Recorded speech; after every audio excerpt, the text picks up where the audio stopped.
안녕하세요. 형광펜 성경과 함께하는 성경 공부. 오늘은 누가복음 9장입니다. 예수께서 12제자를 불러 모으사 모든 귀신을 제어하여 병을 고치는 능력과 권세를 주셨습니다. 하나님 나라를 전파하며 앓는 자를 고치게 하시려고 내어보내시는데, 그 10장에서는 70명을 보내실 거예요. 지금 현재는 12명을 먼저 보내십니다. 이르시되 여행을 위해서 아무것도 가지지 말아라. 지팡이나 주머니나 양식이나 돈이나 두보롯을 가지지 말며 어느 집에 들어가든지 거기서 유하다가 거기서 떠나라. 누구든지 너희를 영접지 아니하면은 그 성에서 떠날 때 너희 발에서 먼지를 떨어버려 저희에게 증거를 삼으라 하시니라. 제자들이 나가서 각 촌에 두루다니면서 처처에 복음을 전파하며 병을 고쳤습니다. 지역 왕 헤롯이 이 모든 일을 듣고 굉장히 당황해요. 왜냐하면 요한을 죽였거든요. 근데 요한이 지금 살아났다라는 얘기가 들리기도 하고, 어떤 사람들은 뭐 엘리야라고도 하고, 옛 선지자 중에 하나가 다시 살아났다 이런 얘기를 들으니까 분명히 요한은 내가 목을 베어서 죽였는데 어떻게 이런 일이 들리나, 이 사람이 누군가 하고 예수님을 보고자 했습니다. 사도들이 그 선교를 나갔다가 전도를 나갔다가 다시 돌아왔어요. 그래서 어떻게 했는지를 다 예수님한테 구했습니다. 데리고 따로 베세다라는 고을로 가시는데 무리들이 알고 따라왔어요. 예수님께서 저희를 영접하사 하나님의 나라의 일을 이야기하시며 병 고칠 자들을 고치십니다. 제자들에게도 하나님의 나라를 전파하라고 하셨고, 그리고 복음 전파되는 것에 많은 초점을 갖고 계시는데, 사람들이 예수님한테 왔을 때도 예수님께서는 그 하나님 나라의 일을 계속 얘기해 주십니다. 다른 동네에 가서도 하나님 나라의 복음을 전파해야 하리니 왜냐면 내가 이러려고 왔다라는 얘기도 하셨었거든요. 근데 여기서 중요한 거는 하나님의 나라에 대한 것을 먼저 얘기하시고, 그 다음에 병 고칠 자들은 고치시고, 복음 전파가 먼저고 그 다음에 병 고침이 나중으로 나옵니다. 날이 저물어 가매 12사도가 나가서 여짜오되 무리를 보내어 두루 마을과 촌으로 가서 유하여 먹을 것을 얻게 하소서. 여기가 빈들입니다. 예수께서 이르시되 너희가 먹을 것 갖다 줘라. 여짜오되 우리가 떡 5개 물고기 2마리밖에 없는데 이 모든 사람을 위해서 먹을 것을 사지 않고서는 할 수 없습니다. 이는 남자가 5,000명쯤 됐기 때문에 그래요. 한 뭐 4인 가족, 5인 가족으로 따져도 지금 엄청나잖아요. 2만 명 정도가 되는 건데, 그러면요. 그래서 어떻게 해야 됩니까? 이 사람들 다 줄 수 없습니다. 모세가 민수기 11장을 보면은 그때도 마찬가지였거든요. 이 사람들 어떻게 다 보행자가 60만 명인데 이들에게 1개월 동안 고기를 주어서 먹게 하겠습니까? 그들을 위해서 양떼나 소떼를 잡은들 족하며 바다의 모든 고기를 모은들 족합니까? 여호와께서 모세에게 대답을 해주셨었어요.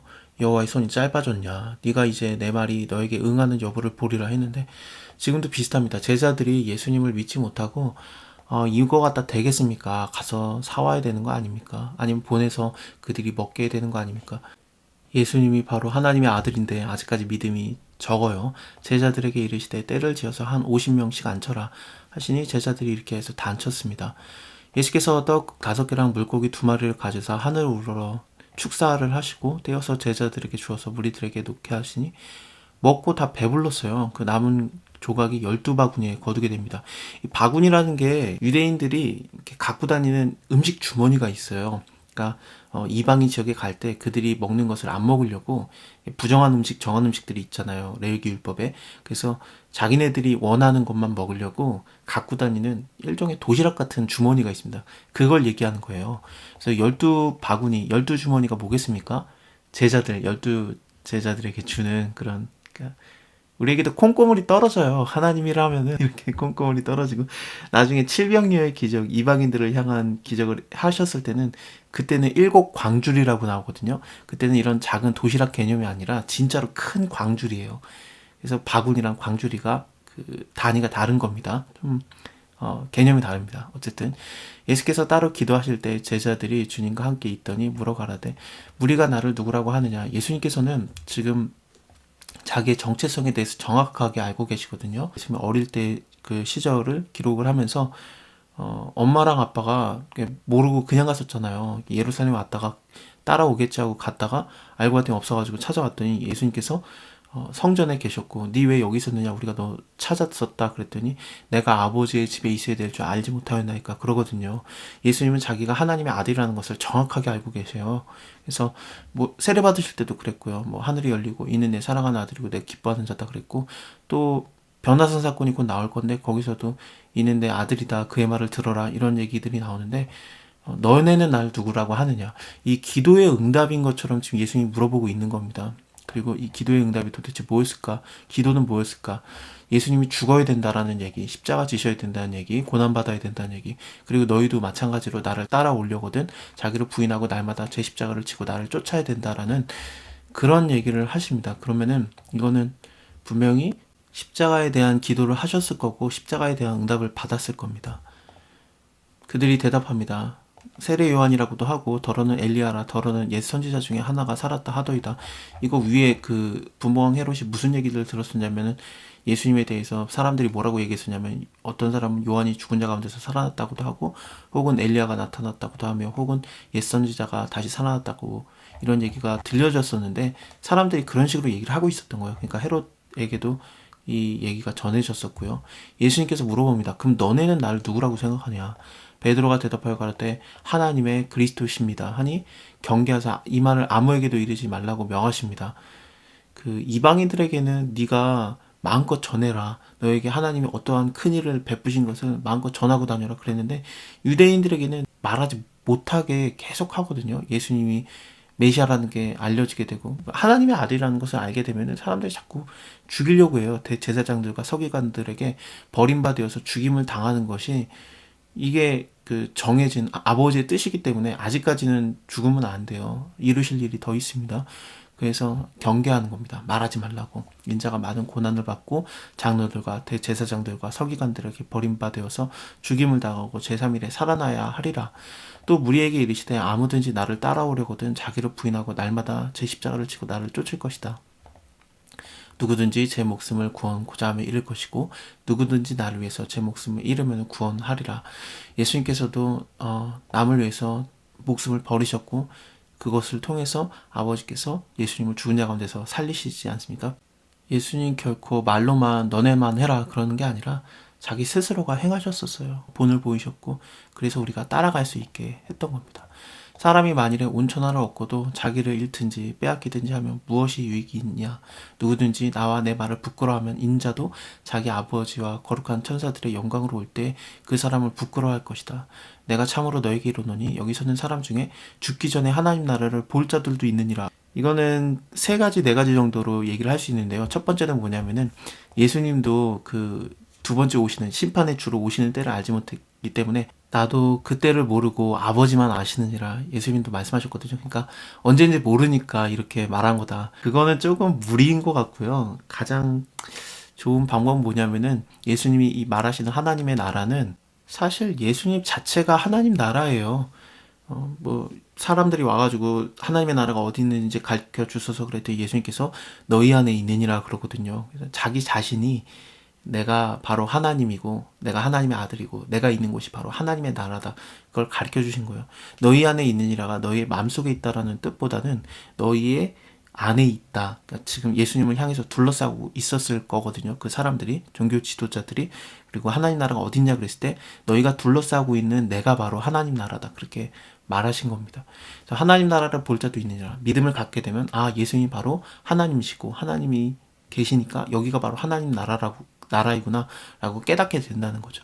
그렇게 보는 게 더 괜찮은 견해인 것 같습니다. 예수님이 몰랐기 때문에 이렇게 말했다라고 보는 견해는 가능은 하겠습니다만 근데 아닌 것 같아요. 그거는요.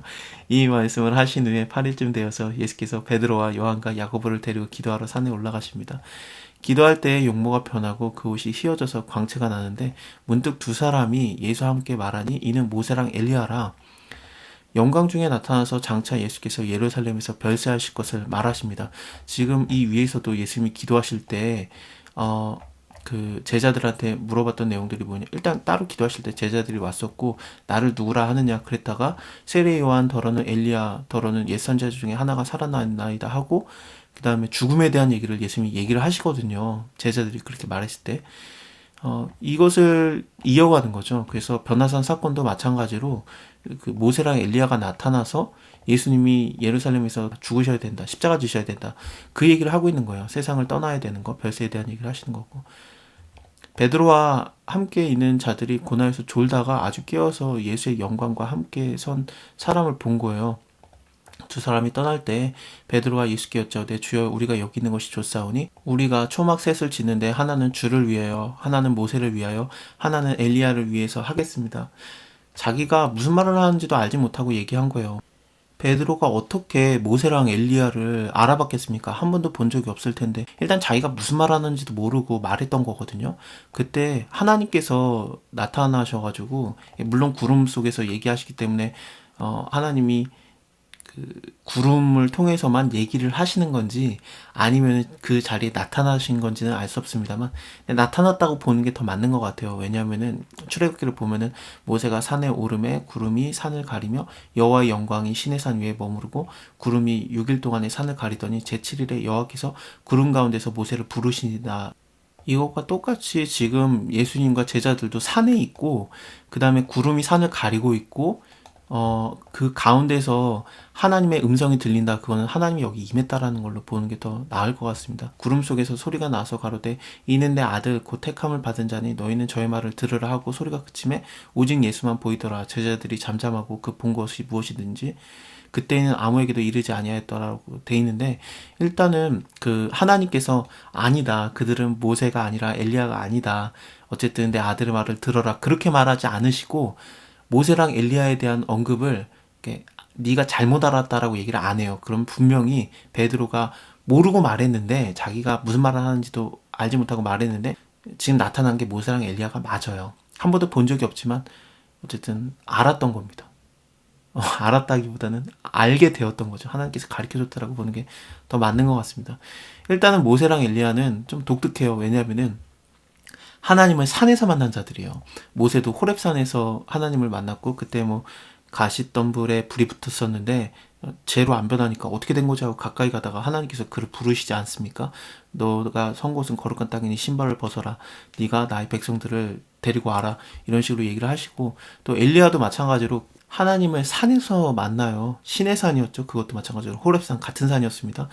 도망을 계속 가요. 이세벨에게 죽을까봐 많이 갈멜산 전투, 하늘에서 불이 떨어지게 하는 게 진짜 하나님이다, 여호와가 하나님인지 바알이 하나님인지 한번 해보자 그랬다가 여호와 하나님께서 불을 떨어뜨리니까 그 바알신 아세라신을 섬기는 선지자들을 다 죽이거든요. 엘리야는 이세벨이 죽이려고 하니까 일단은 도망을 가는데 호렙산, 그러니까 시내산까지 도망을 갔던 거고, 거기서 하나님께서 만나주시거든요.